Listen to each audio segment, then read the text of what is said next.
full suspension, SARM brakes, SARM crank, tubeless ready wheels of some description.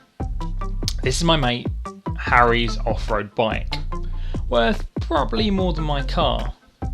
And my bike, on the other hand, literally held together with duct tape and rubber bands. Literally.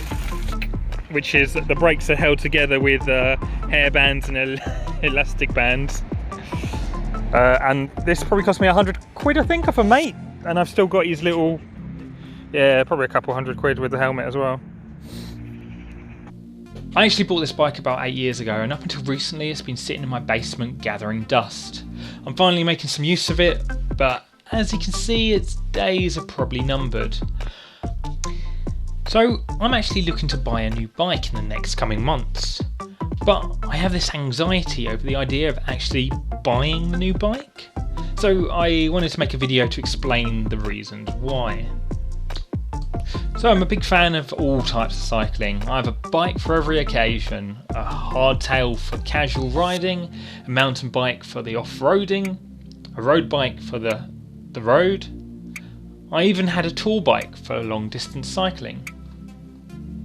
So I'm part of all these local cycling Facebook groups, and almost every other day I see yet another stolen bike. And another, and another, and another, and another, and another, and it goes on and on and on. So when I said I had a tour bike, that being past tense, it was stolen about 3 years ago. And that one was worth definitely more than my car. In no way is that gloating on how much my bike was worth, it's more of an indication of how little my car is worth.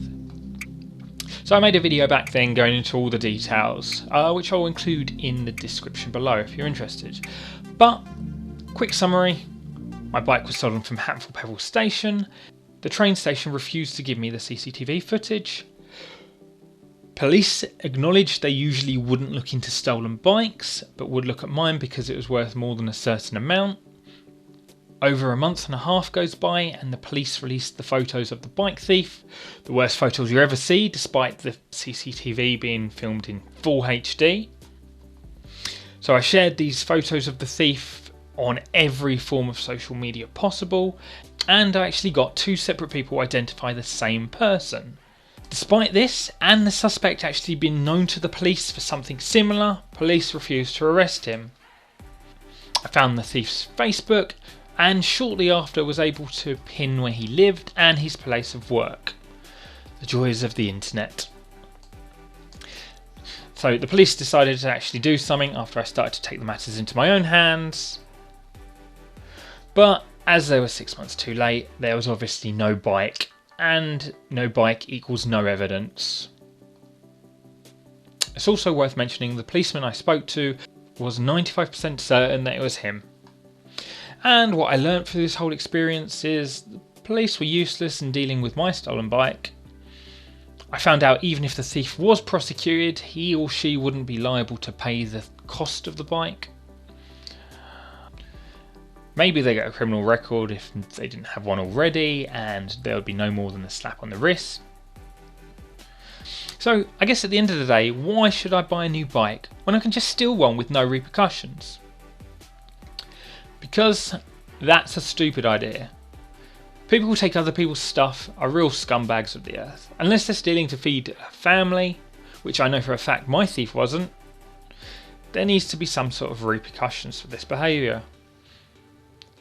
So if anyone else who's had a bike stolen or a similar story, please share it in the comments below.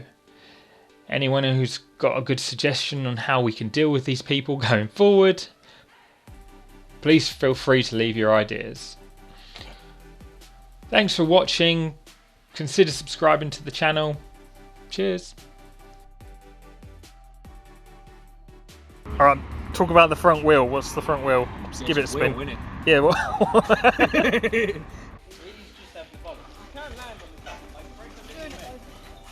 You committing? It was at this moment that he knew. He fucked up.